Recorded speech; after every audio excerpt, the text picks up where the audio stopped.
Saudara Presiden terpilih Prabowo Subianto melakukan lawatan ke Tiongkok, Jepang, dan Malaysia. Partai Gerindra menekankan lawatan Prabowo dilakukan setelah berkoordinasi dengan Presiden Joko Widodo.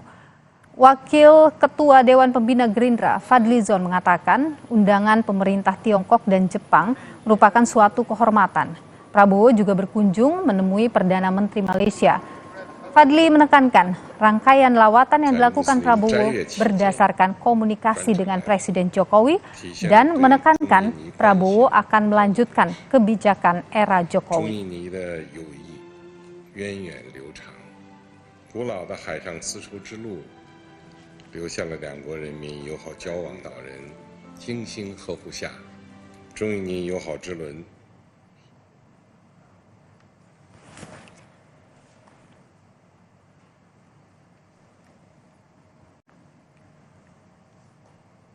Pastilah itu atas komunikasi dengan Presiden Jokowi. Pak Prabowo juga menyampaikan bahwa pemerintahan yang nanti dia pimpin akan melanjutkan dan apa yang sudah dilakukan pada pemerintahan Pak Jokowi menjadi fondasi untuk memperkuat hubungan dengan China ke depan.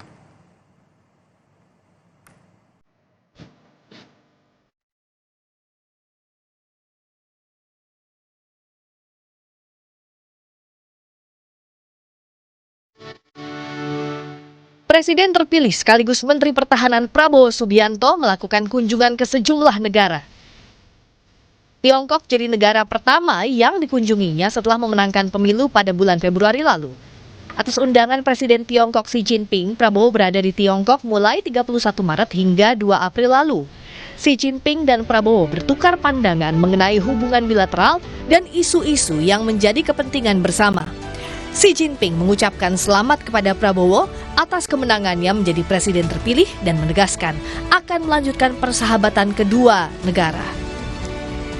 Sementara Prabowo menekankan akan melanjutkan kebijakan Presiden Jokowi di masa pemerintahannya nanti. 衷心地祝贺你当选印度尼西亚总统。你将中国作为当选后的首访国家，在穆斯林斋月期间 专程来华，体现了对中印尼关系的高度重视。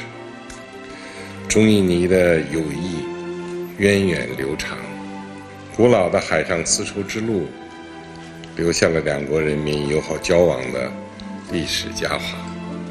在两国历代领导人精心呵护下，中印尼友好之轮始终破浪向前。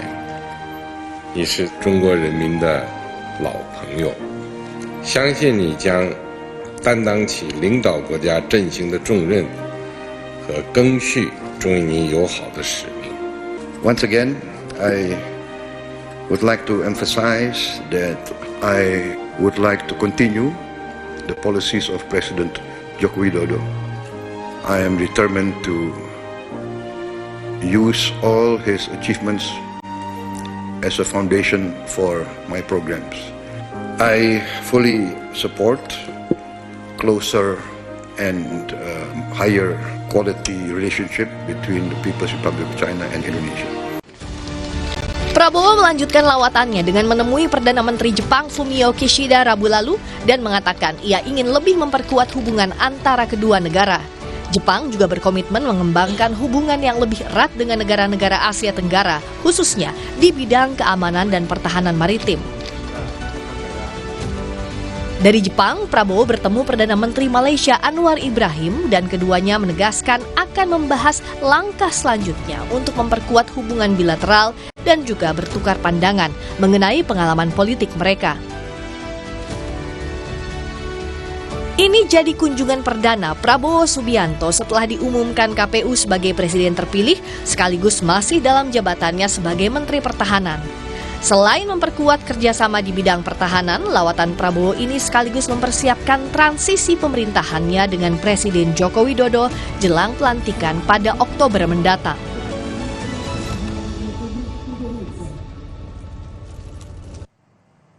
Soal safari Presiden terpilih Prabowo Subianto bertemu pemimpin Tiongkok, Jepang, dan juga Malaysia, kita akan berbincang dengan Daniel Ansar Simanjuntak, juru bicara Prabowo Subianto, dan juga Hikmahanto Juwana, pakar hukum internasional. Selamat sore Bapak-Bapak, sehat selalu. Selamat sore.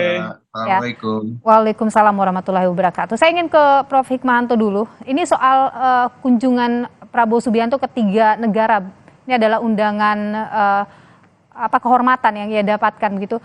Bagaimana kita memaknai kunjungan ini? Baik, kalau kita lihat kan dia Menhan saat ini, presiden terpilih juga, tapi memang masih ada sengketa juga di MK. Oke, pertama nanti Pak Daniel bisa mengkonfirmasi ya bahwa kunjungan Pak Prabowo ke 3 negara ini tentunya selaku Menteri Pertahanan. Namun demikian bahwa beliau mendapatkan treatment seolah-olah sebagai presiden terpilih itu tentu di luar kendali dari pemerintah Indonesia.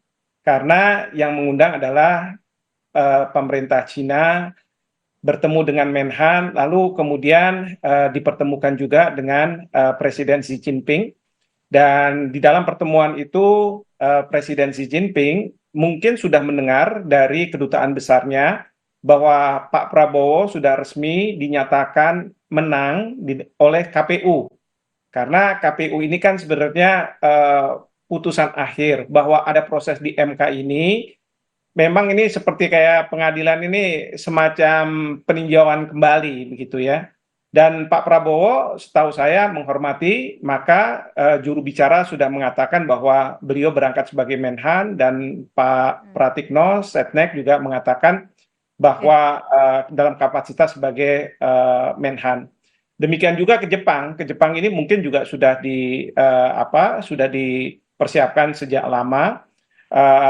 Dan kemudian kalau ke Malaysia, dugaan saya ini, tapi Pak Daniel bisa mengkonfirmasi, ini berkaitan dengan 2 orang sahabat yang sudah lama, dan kebetulan mungkin Pak Anwar Ibrahim, Perdana Menteri, sudah menganggap bahwa Pak Prabowo sebagai presiden terpilih, dan beliau sudah memberikan selamat juga kepada Pak Prabowo pada waktu bahkan sebelum ada KPU ya, tetapi pada waktu sudah ada hasil dari quick count. Jadi seperti itu. Okay. Dan kedua yang ingin saya sampaikan adalah Pak Prabowo menjaga politik luar negeri yang bebas aktif.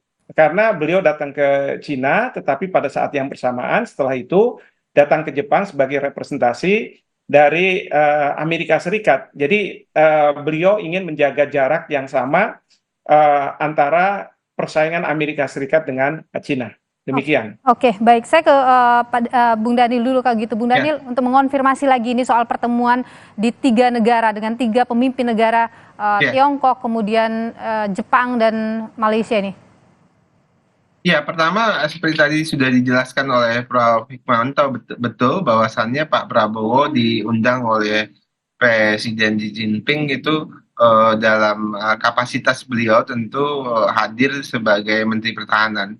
Diundang, kemudian kalau kemudian oleh pemerintah Republik Rakyat Tiongkok Pak Prabowo disebut sebagai presiden terpilih, tentu itu adalah di luar kendali kami, dan Pak Prabowo tentu hadir secara ofisial itu sebagai Menteri Pertahanan. Nah, tentu ketika hadir memenuhi undangan Presiden Xi Jinping, juga Pak Prabowo bicara dan membawa pesan dari Presiden Joko Widodo terkait dengan kerjasama yang selama ini sudah dibangun bersama dengan pemerintah Republik Rakyat Tiongkok. Okay. Nah, kemudian juga Pak Prabowo berkesempatan bicara dengan Perdana Menteri Republik Rakyat Tiongkok, juga kemudian dengan kolega beliau, ya ini Menteri Pertahanan, bicara tentang rencana dan kerjasama pertahanan yang selama ini sudah dibangun. Kemudian selain itu tadi Prof. Hikmahanto menganalisanya dengan tepat sekali, bahwasannya kalau di Cina Pak Prabowo diundang, tapi kemudian tentu ini sebagai upaya kita membangun komunikasi yang sama, itu membangun komunikasi kedekatan yang sama dengan semua negara. Pak Prabowo juga menemui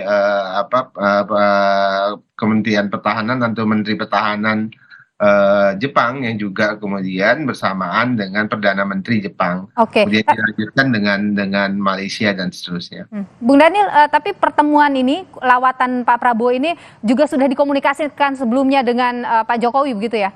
Pasti Mbak. Tentu tadi saya sebutkan di awal Pak Prabowo juga membawa pesan dari Pak Presiden Joko Widodo terkait dengan kerjasama pemerintahan Indonesia dengan Republik Rakyat Tiongkok saat ini dan rencana di masa yang akan datang. Jadi tentu tadi Pak Prabowo, saya sebutkan bahwasannya Pak Prabowo hadir sebagai Menteri Pertahanan, kemudian tentu membawa pesan dari Presiden Joko Widodo.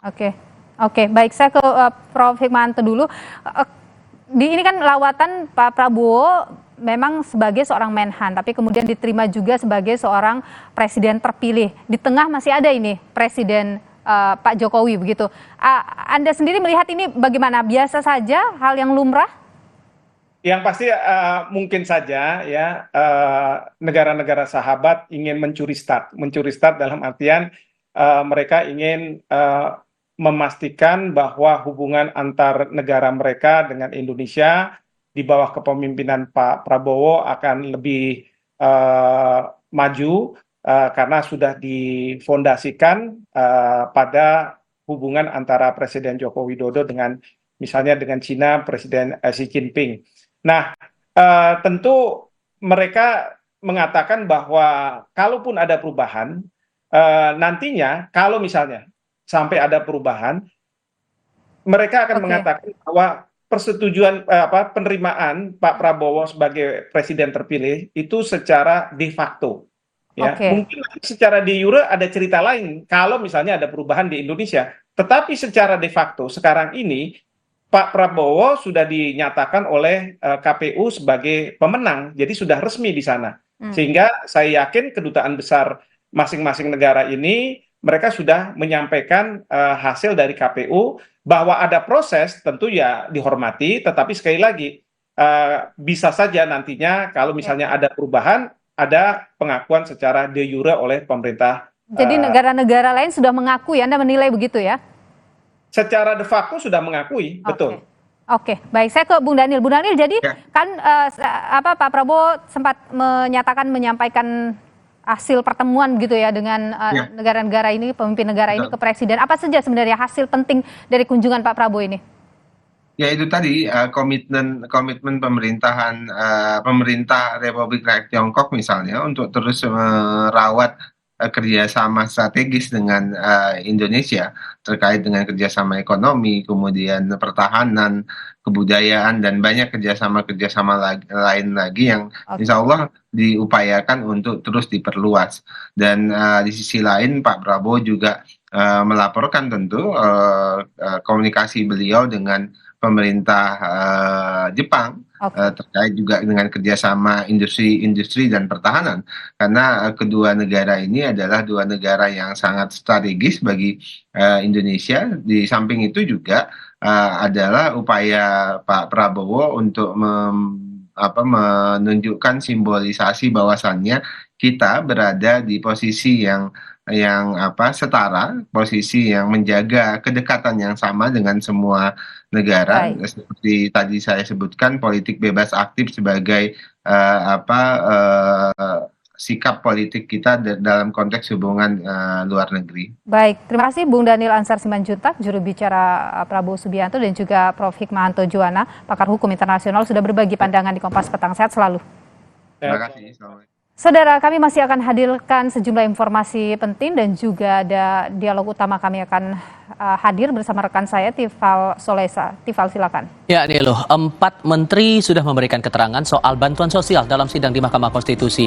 Pertanyaannya, apakah kehadiran menteri-menteri Jokowi itu menjawab tudingan penyalahgunaan bansos untuk kepentingan elektoral? Diskusinya akan hadir usai jeda berikut.